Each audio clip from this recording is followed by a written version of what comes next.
Bonjour. Pendant ton voyage sur le chemin de la vie, tu peux prendre la route qui mène de la mort à la vie éternelle.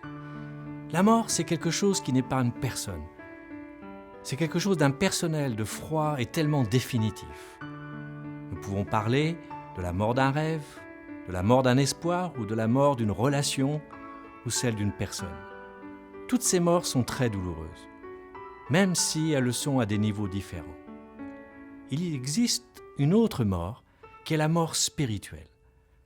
C'est certainement la mort la plus importante parce qu'elle détermine ce qui arrivera après notre mort physique sur cette terre.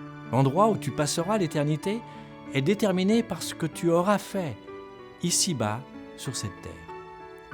Il est fréquent d'entendre des gens qui ont peur de la mort. Par exemple, une personnalité bien connue de la télévision s'est livrée il y a quelque temps en disant que ce qui lui faisait le plus peur, c'était la mort physique. Elle ne sait pas ce qui va lui arriver après sa mort. Elle ne sait pas si elle ira au paradis. Et cette incertitude quant à son avenir, c'est ce qui l'a conduit à être remplie de crainte quand elle parle de la mort. D'autres pensent qu'il n'y a rien d'autre que le néant quand la vie se termine. Après une vie trépidante qui va dans toutes les directions, dans un monde rempli de choses qui grouillent de toutes parts, après des rencontres si belles et si fascinantes avec des gens, certains croient que tout ce qu'il y a après, c'est le néant, c'est rien du tout. Mais il doit y avoir quelque chose de plus que cela. Comment un monde qui déborde d'aventures, de passions, de vie, pourrait être suivi d'une éternité de rien, de néant? Qui pourrait avoir écrit un tel scénario? Si tu ne sais pas comment aller au paradis, ni où tu passeras ton éternité, alors tu as vraiment une raison, une très bonne raison de craindre la mort. Mais il y a une réponse, et elle se trouve dans la Bible.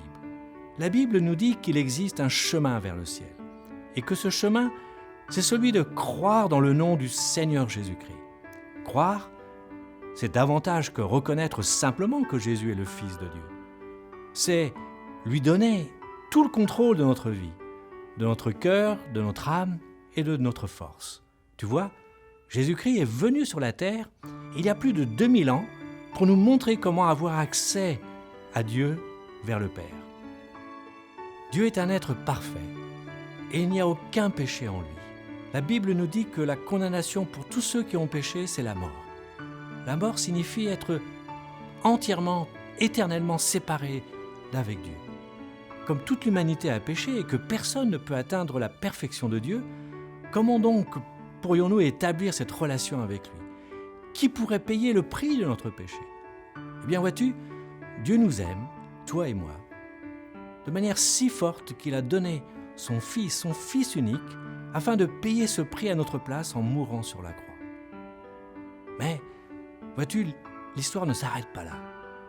Jésus, qui est un être d'amour parfait, il est aussi ressuscité le 3e jour après avoir été crucifié. La mort n'a pas pu le retenir. Jésus est ensuite retourné à la place qui lui revenait de droit, c'est-à-dire à la droite de Dieu dans le ciel. La Bible nous dit que si tu acceptes Jésus-Christ comme Seigneur et Sauveur, alors tu pourras rester auprès de lui dans le ciel pour l'éternité. Si la mort physique est inévitable pour chacun de nous, nous n'avons pas à craindre la mort, car nous pouvons vivre avec lui pour l'éternité. Si tu es prêt, je t'invite à te joindre à moi pour parler avec Jésus dès maintenant. Cher Jésus, je sais que mon attitude et mes choix dans ma vie m'empêchent d'aller au ciel avec toi. S'il te plaît, pardonne-moi pour tout ce que j'ai fait. S'il te plaît, Seigneur, enseigne-moi à vivre dans la justice et dans l'intégrité. Je te remets entièrement mon cœur et je te demande de prendre le contrôle de ma vie dès maintenant. Merci, Seigneur. Voilà. Maintenant, je t'invite à faire une chose à présent. Clique sur le bouton « Oui » qui est sur le côté de ton écran et nous te mettrons en contact avec quelqu'un. Peut-être que tu es intéressé pour le faire, mais tu ne sens pas encore prêt à faire ce pas vers Jésus. Alors sache une chose, c'est que quand tu seras prêt, il sera là. Jésus t'aime.